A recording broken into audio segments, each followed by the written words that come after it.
Chapter 23. The chestnut tree was almost empty. A ray of sunlight slanting through a window fell on dusty tabletops.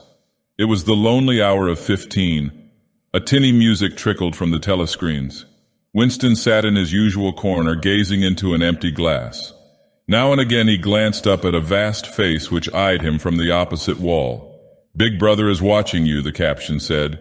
Unbidden, a waiter came and filled his glass up with Victory gin, shaking into it a few drops from another bottle with a quill through the cork. It was saccharin flavored with cloves, the speciality of the café. Winston was listening to the telescreen. At present only music was coming out of it, but there was a possibility that at any moment there might be a special bulletin from the Ministry of Peace. The news from the African front was disquieting in the extreme. On and off he had been worrying about it all day. A Eurasian army. Oceania was at war with Eurasia. Oceania had always been at war with Eurasia, was moving southward at terrifying speed. The midday bulletin had not mentioned any definite area, but it was probable that already the mouth of the Congo was a battlefield. Brazzaville and Leopoldville were in danger. One did not have to look at the map to see what it meant. It was not merely a question of losing Central Africa. For the first time in the whole war, the territory of Oceania itself was menaced. A violent emotion, not fear exactly, but a sort of undifferentiated excitement flared up in him, then faded again. He stopped thinking about the war. In these days he could never fix his mind on any one subject for more than a few moments at a time. He picked up his glass and drained it at a gulp.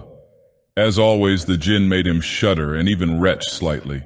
The stuff was horrible. The cloves and saccharin, themselves disgusting enough in their sickly way, could not disguise the flat, oily smell. And what was worst of all was that the smell of gin, which dwelt with him night and day, was inextricably mixed up in his mind with the smell of those. He never named them, even in his thoughts, and so far as it was possible, he never visualized them. They were something that he was half aware of, hovering close to his face, a smell that clung to his nostrils. As the gin rose in him, he belched through purple lips. He had grown fatter since they released him and had regained his old color, indeed more than regained it.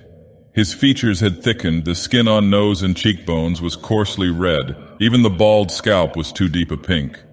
A waiter, again unbidden, brought the chessboard and the current issue of the Times with the page turned down at the chess problem. Then, seeing that Winston's glass was empty, he brought the gin bottle and filled it. There was no need to give orders. They knew his habits. The chessboard was always waiting for him. His corner table was always reserved. Even when the place was full, he had it to himself, since nobody cared to be seen sitting too close to him. He never even bothered to count his drinks. At irregular intervals, they presented him with a dirty slip of paper, which they said was the bill. But he had the impression that they always undercharged him. It would have made no difference if it had been the other way about. He had always plenty of money nowadays. He even had a job, a sinecure, more highly paid than his old job had been. The music from the telescreen stopped and a voice took over.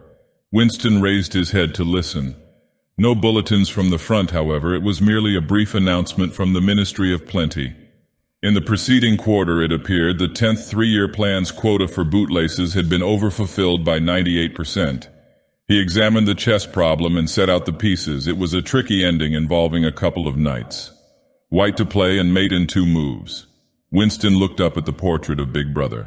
White always mates, he thought with a sort of cloudy mysticism. Always, without exception, it is so arranged. In no chess problem since the beginning of the world has black ever won. Did it not symbolize the eternal, unvarying triumph of good over evil? The huge face gazed back at him, full of calm power. White always mates. The voice from the telescreen paused and added in a different and much graver tone, "You are warned to stand by for an important announcement at 15:30. 15:30. This is news of the highest importance. Take care not to miss it. 15:30. The tinking music struck up again. Winston's heart stirred. That was the bulletin from the front. Instinct told him that it was bad news that was coming. All day, with little spurts of excitement, the thought of a smashing defeat in Africa had been in and out of his mind.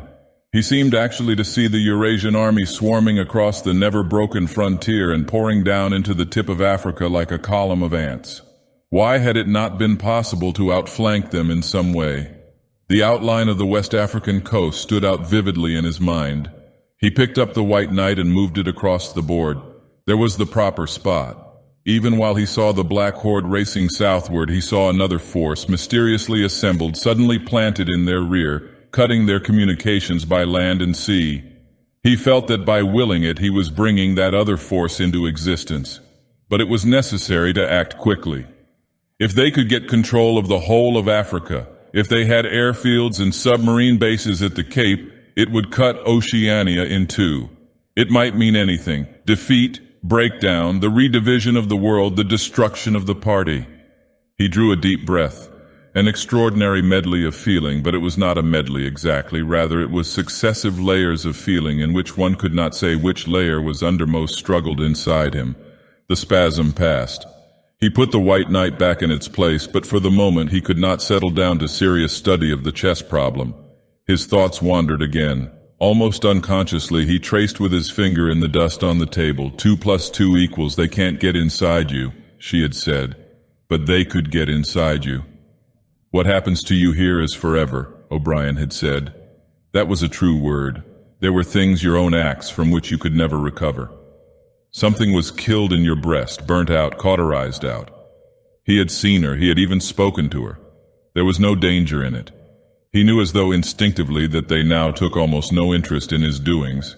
He could have arranged to meet her a second time if either of them had wanted to. Actually, it was by chance that they had met. It was in the park on a vile, biting day in March when the earth was like iron and all the grass seemed dead and there was not a bud anywhere except a few crocuses which had pushed themselves up to be dismembered by the wind. He was hurrying along with frozen hands and watering eyes when he saw her not 10 meters away from him. It struck him at once that she had changed in some ill-defined way. They almost passed one another without a sign, then he turned and followed her, not very eagerly. He knew that there was no danger, nobody would take any interest in him. She did not speak. She walked obliquely away across the grass as though trying to get rid of him, then seemed to resign herself to having him at her side.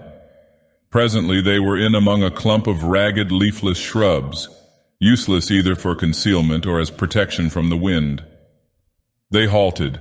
It was vilely cold. The wind whistled through the twigs and fretted the occasional dirty-looking crocuses. He put his arm round her waist.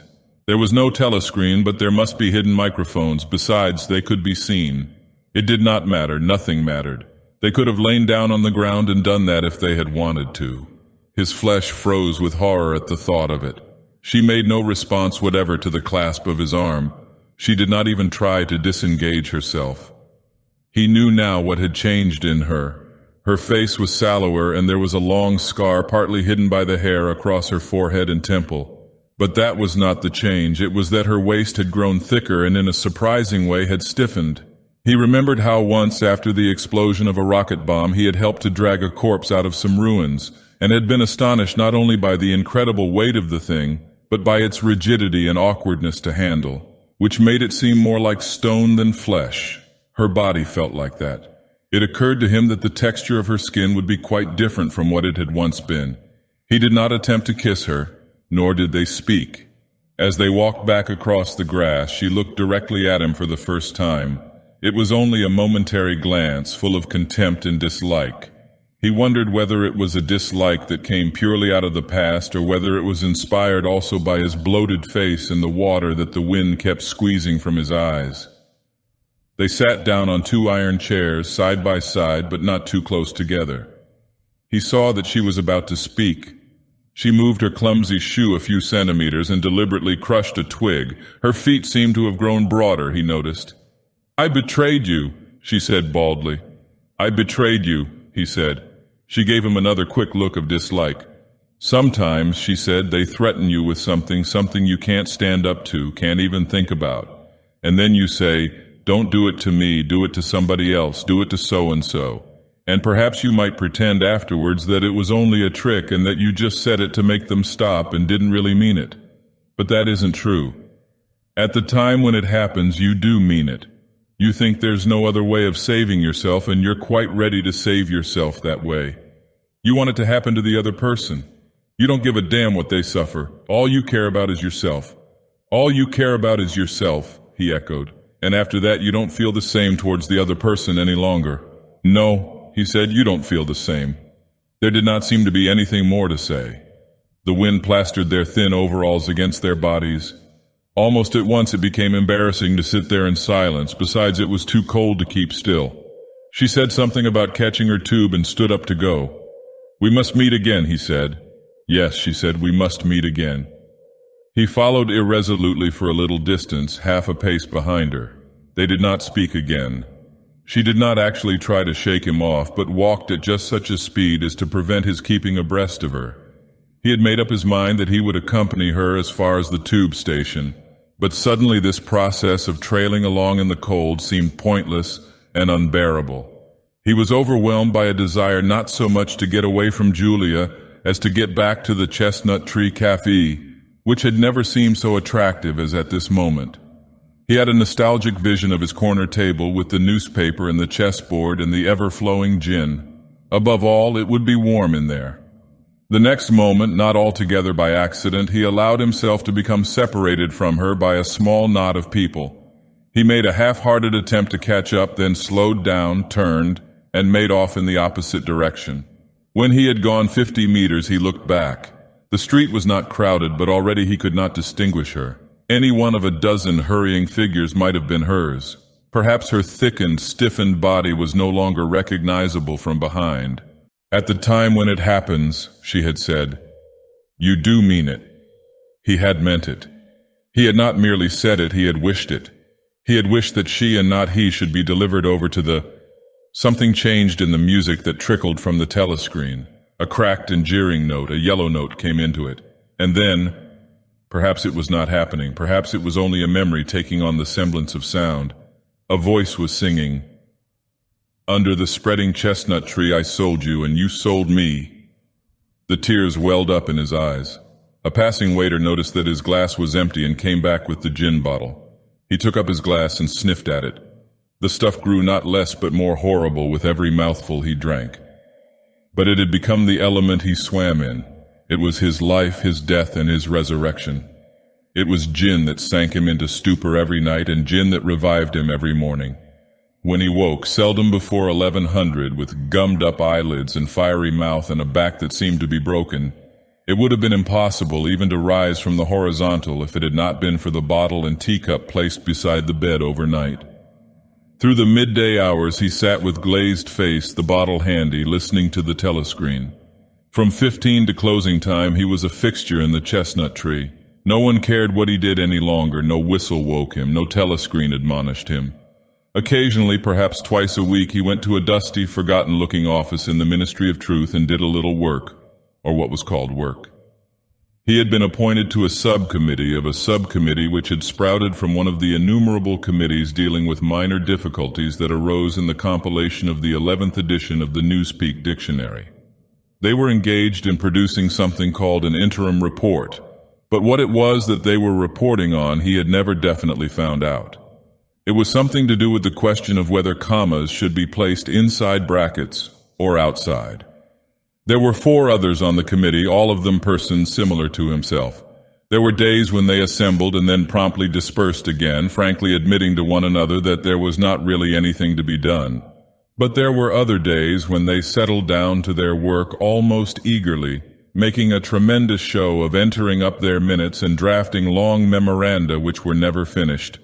When the argument as to what they were supposedly arguing about grew extraordinarily involved and abstruse, with subtle haggling over definitions, enormous digressions, quarrels, threats even, to appeal to higher authority.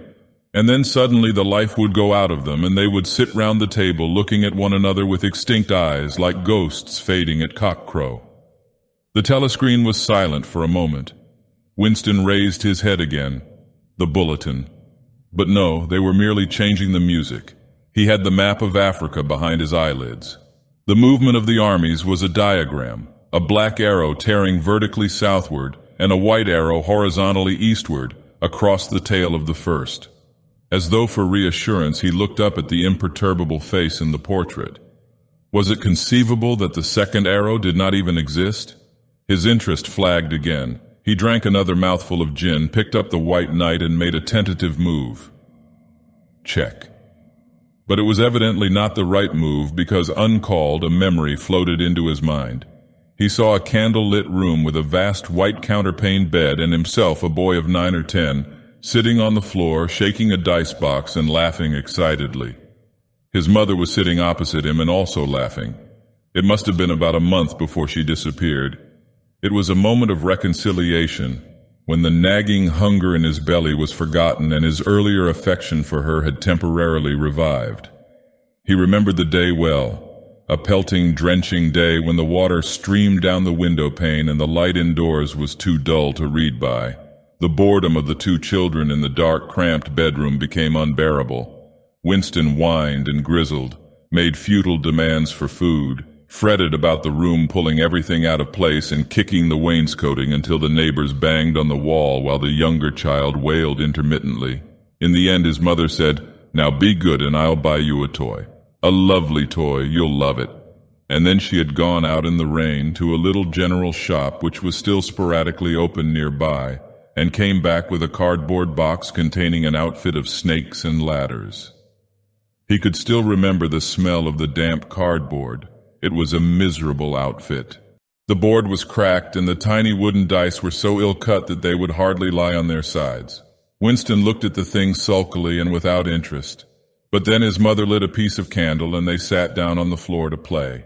Soon he was wildly excited and shouting with laughter as the tiddlywinks climbed hopefully up the ladders and then came slithering down the snakes again almost to the starting point. They played 8 games, winning 4 each. His tiny sister, too young to understand what the game was about, had sat propped up against a bolster, laughing because the others were laughing. For a whole afternoon they had all been happy together, as in his earlier childhood. He pushed the picture out of his mind. It was a false memory. He was troubled by false memories occasionally. They did not matter so long as one knew them for what they were. Some things had happened, others had not happened. He turned back to the chessboard and picked up the white knight again. Almost in the same instant it dropped onto the board with a clatter. He had started as though a pin had run into him. A shrill trumpet call had pierced the air. It was the bulletin. Victory. It always meant victory when a trumpet call preceded the news. A sort of electric drill ran through the cafe. Even the waiters had started and pricked up their ears. The trumpet call had let loose an enormous volume of noise. Already an excited voice was gabbling from the telescreen, but even as it started it was almost drowned by a roar of cheering from outside. The news had run round the streets like magic.